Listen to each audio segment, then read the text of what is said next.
Always enjoyable to come up and talk to Wisconsinites, folks up here in Door County, beautiful county.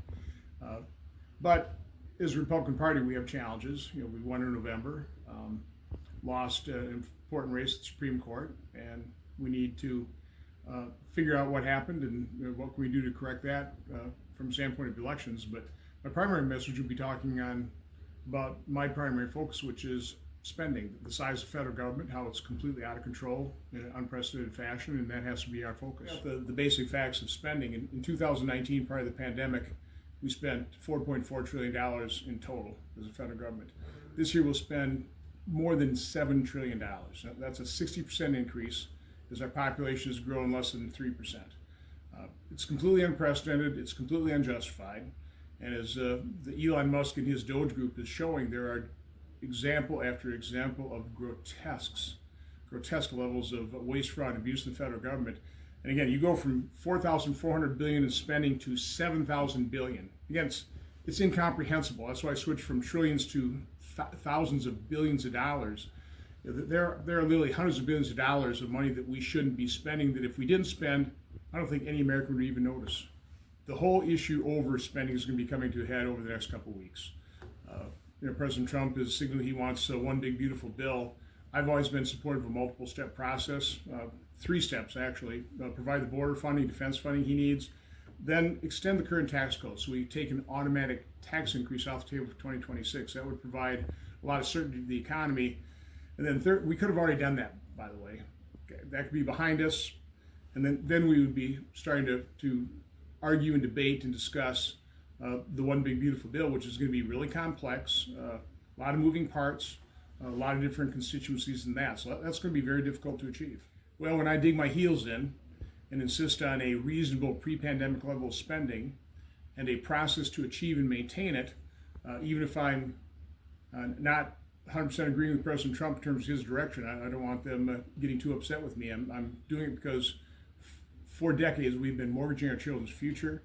It's wrong, it's immoral. This is an historic opportunity to stop that process, to reverse course, again, to return to a reasonable pre-pandemic level of spending. I've laid out different options. If you go back to Bill Clinton in 1998, or Barack Obama in 2014, or Trump in 2019. Again, I don't think we were spending too little in any of those years.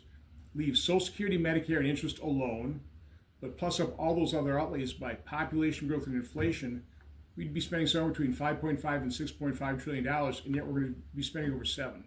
So in the Senate, our budget resolution, I'm on the committee, had a great deal of setting this number, but we set $6.61 trillion as our aspirational budget baseline for 2025. We won't achieve that, but we could achieve it in 2026. So again, you have to put controls in place. That's what the private sector does. This is reasonable. I've laid out this concept in an op-ed in the Wall Street Journal January 1st. Is gaining traction.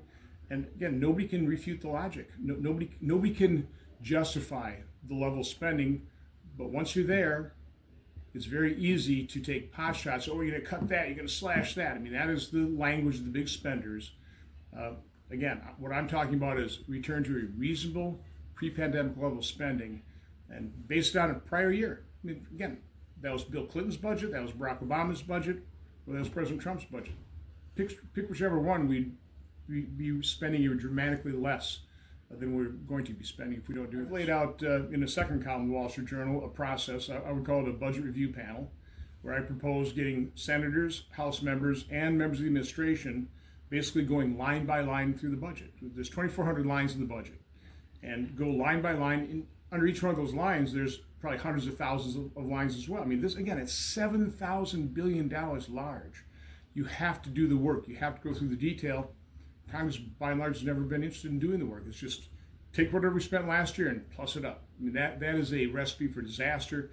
That's a recipe for mortgaging our kids' future. That's why we're $37 trillion in debt. I mean, some of the things that President Trump is achieving, and again, I couldn't be more pleased with his bold, swift, and decisive action, securing the border, doing everything he can to end the wars, recognizing the fact that we've got some real serious issues with strategic national security type of products that we don't produce anymore.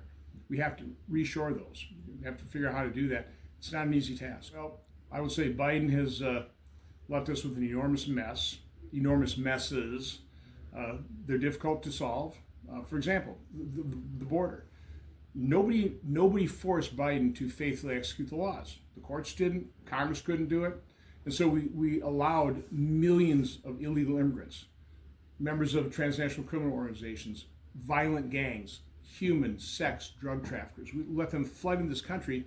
Now President Trump, one election, primarily based on that issue, is trying to deport thousands. I mean, he's running into all kinds of resistance from the legacy media, from Democrats, from the courts. Again, you let 10 million people in completely unvetted, you can't give every one of those people citizen due process rights. They're not citizens. They came to this country illegally. Unfortunately, they came in welcomed by the Biden administration. Again, that's an enormous mess that's going to be very difficult to clean up.